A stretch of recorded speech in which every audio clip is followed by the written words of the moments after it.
आपको शुभकामना कि आप इतना सबल हो कि ऐसा कर सकें।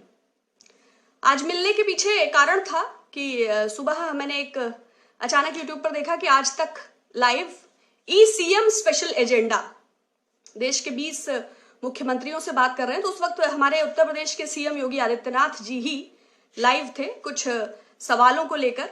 मुझे लग रहा है कि संसद में जो ये सेंट्रल विस्टा जो नया बनने वाला है उसको लेके अभी 23 अप्रैल को एक मीटिंग भी हुई थी कि सरकार जल्द से जल्द, उन मिनट्स ऑफ मीटिंग्स में ये भी मेंशन था कि नेशनल इंटरेस्ट के चलते ये जल्दी से जल्दी बिगिन होना है।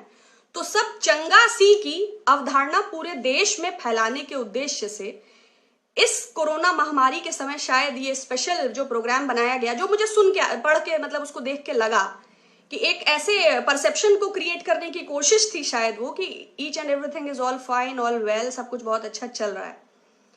तो जो मैंने सुना उसको मैंने कुछ नोट डाउन किया है। आज तक का आप तो परिचित हैं, बहुत बड़ा चैनल है, उसके 34 मिलियन सब्सक्राइबर्स हैं। तो अब जिस चैनल के इतने सब्सक्राइबर्स हैं, नो डाउट इतनी बड़ी व्यूअरशिप है कि कम्युनलिज्म और जर्नलिज्म के बीच का फर्क उन्होंने खत्म कर दिया। वो इतना बड़ा चैनल है। और उसकी बहुत प्रखर पत्रकार श्वेता जी तो बहुत गंभीर पत्रकार हैं, उन्होंने ही नोटों में चिप लगे होने की खोज की थी। तो वो पत्रकार महोदया कुछ बहुत अत्यंत गंभीर सवालों के साथ मुख्यमंत्री जी के साथ थी। उसमें उन्होंने धन्यवाद और अभिनंदन और उत्तर प्रदेश कितनी अच्छे से व्यवस्था से लड़ रहा है, कैसे इसमें गरीब कल्याण पैकेज और रेड ऑरेंज ग्रीन जोन्स का बाइफर्केशन, 4 बार उन्होंने जमातियों का जिक्र किया और 5 बार जो पैकेज की घोषणा है उसका। कामगार, प्रवासी श्रमिक, रोजगार, गेहूं की कटाई बहुत अच्छी चल रही है, मूल्यांकन फसलों का बहुत अच्छा चल रहा है, ओलावृष्टि से भी जो प्रभावित हुए हैं उन सबको तत्काल राहत मिली है और आपदा से तत्काल राहत मिली है। 2 बार 18 करोड़ लोगों का राशन सुनिश्चित हुआ है और 52,000 बेड, 17 लैब्स, लॉजिस्टिक्स, क्रमबद्ध व्यवस्था, माइक्रो मैनेजमेंट स्केल पर उत्तर प्रदेश की योगी आदित्यनाथ सरकार, भरण पोषण भत्ता इत्यादि। तो इतना उच्च कोटि का कार्य हो रहा है और हम उत्तर प्रदेश के निवासी हैं, हमारे संज्ञान में नहीं है। और एक हफ्ते में कोविड-19 की टेस्टिंग में उत्तर प्रदेश नंबर 1 हो जाएगा। इसके अलावा उन्होंने बार बार योगी जी को उकसाया कि वो तबलीगी या उससे छुपे हुए अपराध या गाजियाबाद की घटना पर बात करें। देखिए, वो सात्विक और सज्जन व्यक्ति हैं और स्पष्ट और उत्तर देते हैं, किंतु धर्म संकट में दिखाई पड़ रहे थे। भाई, इधर से उन्हीं का प्रदेश है, राष्ट्रीय स्तर का चैनल, प्रदेश स्तर के मुख्यमंत्री और जिला, ब्लॉक, तालुका और तहसील स्तर की अव्यवस्था से जुड़े सवाल नदारद। तो ये किस प्रकार का इंटरव्यू था? उसके अलावा पुलिसमैन, डॉक्टर्स, तबलीगी पे कार्यवाही करके इसको भी जोड़ा गया मुरादाबाद की घटना से। अर्थव्यवस्था का भी उनसे प्रश्न किया, दैट्स वेरी नाइस। रक्षा सेवाओं का भी अगर कर लेते, 78,000 करोड़ डिफॉल्टर्स का भी कर लेते, अच्छा रहता। और यूपी की राहत की मांग करेगा क्या? गंगा नदी की अविरलता, पिता का धर्म, वो शव में नहीं गए जो अपने पिता की शव यात्रा में, उससे लेके उनके संन्यास धारण को लेकर। तो कुल मिला के गंभीर पत्रकार श्वेता जी का गंभीर सवाल उत्तर प्रदेश के और गंभीर मुख्यमंत्री योगी आदित्यनाथ जी से ये सवाल थे। तो कुछ जो है मामूली और बहुत ही फालतू टाइप के सवाल छूट गए हैं। तो अगर श्वेता जी तक बात पहुंचे तो उनको पूछ लेना चाहिए था कि बरेली में कीटनाशकों से नहला दिया था मजदूरों को, वो मानवता की किस श्रेणी में था? यूपीएसआरटीसी की बसों पर 600 कुछ रुपए किराया लिया राह में चलते प्रवासी मजदूरों से, वो किस श्रेणी में था? देश भर में जो 300 से ज्यादा मजदूर मर गए राह में चलते चलते, वो किस कैटेगरी में थे? आगरा के क्वारंटीन सेंटर में जानवरों से भी बदतर सलूक कर जिन लोगों को फेंक कर दिया जा रहा है भोजन, वो किस स्तर की व्यवस्था है? और सबसे इंपॉर्टेंट, पर्सनल प्रोटेक्शन इक्विपमेंट्स की सस्ती और 3rd क्लास की quality Uttar Pradesh medical supply association के द्वारा फ्रंट लीड कोरोना वॉरियर्स मतलब डॉक्टर्स को मुहैया कराना, ये किस श्रेणी के अपराध में आता है या ये किस श्रेणी का पुण्य कर्म है? पुष्पा जो ऑक्सीजन वाली ब्लैक लिस्टेड कंपनी है, जो ऑक्सीजन का पुनः टेंडर हुआ, जो बीएलआरडी हॉस्पिटल में सैकड़ों बच्चे ऑक्सीजन की कमी से जो उस वक्त मौतें हुई, पुनः उस ब्लैक लिस्टेड कंपनी को ऑक्सीजन का ठेका क्यों दिया गया?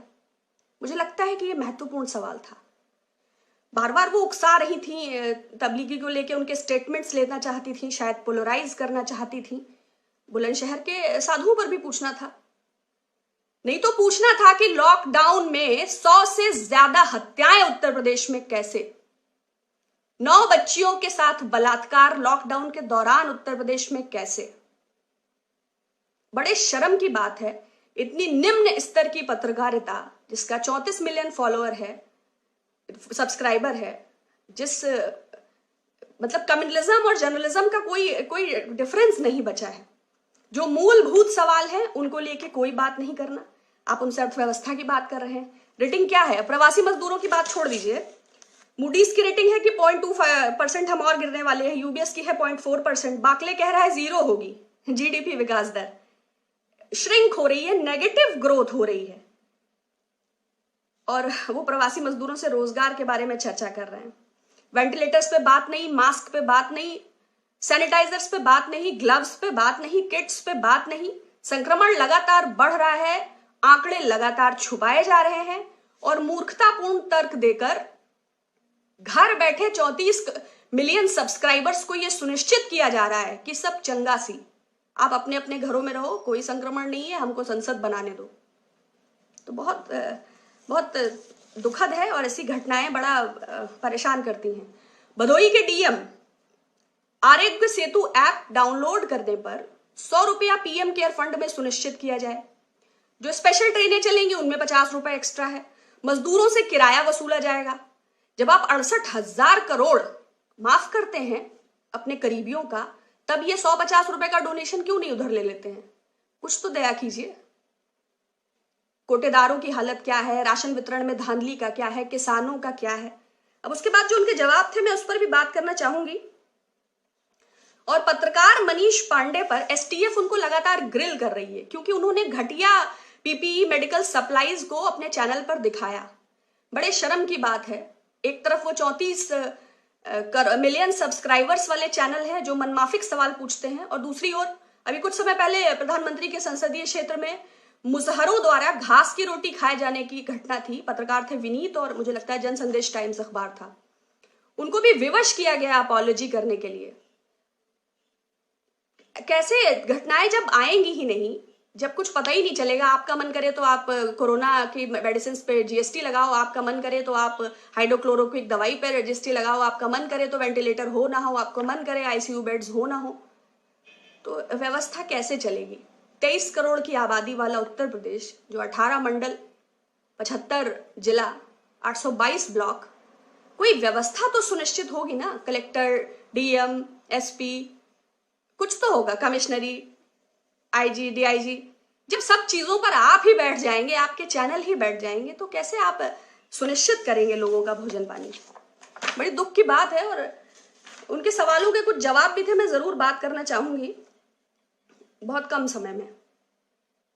कैसे वो नंबर 1 टेस्टिंग में होंगे मुझे नहीं पता। उन्होंने कहा तबलीगी ने छुपाया, उस पर अपराध किया, कठिन दंड होना चाहिए।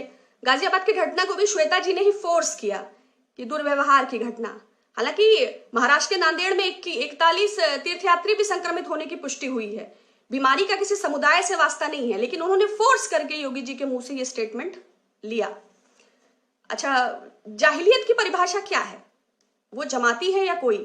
अभी पीलीभीत के डीएम साहब, हाँ, जब प्रधानमंत्री जी ने थाली और ताली कहा तो वो एक पूरे जुलूस के साथ थाली और ताली बजाते हुए सोशल डिस्टेंसिंग के नियमों की धज्जियां उड़ाते हुए गए। तो वो आईएएस है मगर वो भी जाहिल है। इसके अलावा कोरोना वॉरियर एक राबे हसन करके जा रहा था, शायद बीसलपुर की बात है ये, कि कस्बा बीसलपुर है शायद।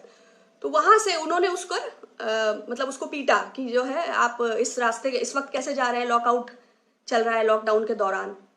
या आप रामपुर के इंद्रपाल हैं, सैनिटाइजर के स्प्रे के लिए कोई गया था, वो उनके पैर पर छलक गया तो उन्होंने उस सैनिटाइजर का जो नॉब है वो उसके मुंह में डाल दिया। उस कोरोना वॉरियर की मृत्यु हो गई क्योंकि कीटनाशक था वो। तो वो रामपुर का इंद्रपाल हो, पीलीभीत का डीएम हो, किसी समुदाय के जमाती हो, जाहिलियत की कोई परिभाषा वो आपको पग पग पे मिलेगी, हर प्रकार के लोगों में मिलेगी।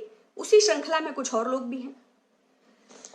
उन्होंने ये भी जिक्र किया कि यूपी राहत की मांग करेगा। उन्होंने बार बार आश्वस्त किया कि 1,70,000 गरीब कल्याण की घोषणा की है, किसी भी प्रकार की कोई समस्या नहीं है।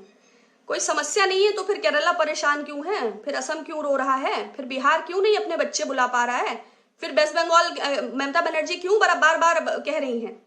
तो मैंने कहा ना, योगी जी धर्म संकट में थे कि वो अपनी केंद्र की सरकार पर दोष देने की स्थिति में नहीं है, और प्रदेश सरकार में रेवेन्यू की हालत उन्होंने बताई कि 1,000 करोड़ राजस्व आया है, जो हमेशा 17-18 हजार करोड़ आया करता था।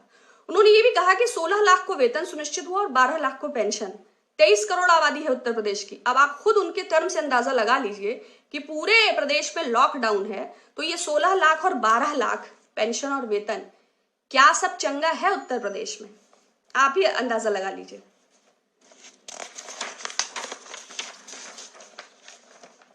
दूसरा, उन्होंने बार बार कहा कि प्रधानमंत्री जी के यशस्वी नेतृत्व में 135 करोड़ लोग सुरक्षित हैं। डेथ रेट को विकसित देशों से तुलना किया। देखिए, शायद 147 जहां तक मुझे लगता है चाइना की पॉपुलेशन है, लगभग 135 करोड़ हमारी पॉपुलेशन है, और G20 के कंट्रीज में हम 2 ही सबसे ऊपर हैं। उन देशों से हमारी तुलना के मायने के क्या मायने हैं जिनकी जनसंख्या हमारी तुलना में बहुत कम है? ये रेशियो तो फिट ही नहीं होता है। बाकी पैकेज की घोषणा हुई है, ये उन्होंने भी नहीं स्वीकार किया कि भुगतान उनको कितना हुआ है, और जो ये जोन्स का संक्रमण है और जो ये माइक्रो मैनेजमेंट है वो कितना एप्लीकेबल है और वो कहाँ अप्लाई कर रहे हैं। I am unable to see this. If you can see, please let me know. कामगार, प्रवासी और श्रमिकों की चिंता है। खाद्यान्न पर्याप्त मात्रा में है, सब सुनिश्चित हो चुका है। कटाई में 98% सहयोग हो चुका है। लोग बेवजह ही रो रहे हैं। इसके अलावा ओलावृष्टि की 48 घंटे में रिपोर्ट मांगकर तत्काल भुगतान किया गया। मुख्यमंत्री जी बिजी रहते हैं। उनके मीडिया सलाहकार श्रीमान मृत्युंजय पांडे जी से अनुरोध है कि लोकतांत्रिक व्यवस्था है, यदि आपने कोई भी भुगतान किया है जिला स्तर पर तो पारदर्शी तरीका अपनाएं, उस लिस्ट को सार्वजनिक कर दें जिसके अंतर्गत आपने ये भरण पोषण का भत्ता और ये रिपोर्ट मांगकर तत्काल सुनिश्चित किया है। तो उन किसानों के नाम, क्योंकि मैंने तुरंत 2 लेखपालों से बात किया, उन्होंने कहा कि प्रक्रिया हो रही होगी किंतु भुगतान तो अभी सुनिश्चित नहीं हुआ। तो जहां पर भी योगी जी ने भुगतान किए हैं, कृपया इसकी जो भी लिस्ट हो उसको सार्वजनिक करें और पारदर्शिता अपनाएं। बाकी 52,000 बेड कहाँ हैं, कौन सी वो लैब्स हैं, पूल शॉट टेस्टिंग हम तो सुन रहे हैं, वो भी बिना WHO की गाइडलाइन के मानकों का पालन कौन से क्वारंटीन सेंटर में हो रहा है, ये प्रधानमंत्री, मुख्यमंत्री या उनसे जुड़ा कोई भी व्यक्ति अगर सुनिश्चित कर दे तो कोई दिक्कत नहीं है। बाकी सब अच्छा है। आप लोग भी ध्यान रखिएगा, फिर बात होगी। इसको सुन के मुझे इतना इरिटेशन हुआ कि जहां हम रहते हैं वहां खुद की ये व्यवस्था है, तो कैसे ऐसी भ्रामक बातों को, अब जिन 34 मिलियन सब्सक्राइबर ने इसे देखा है,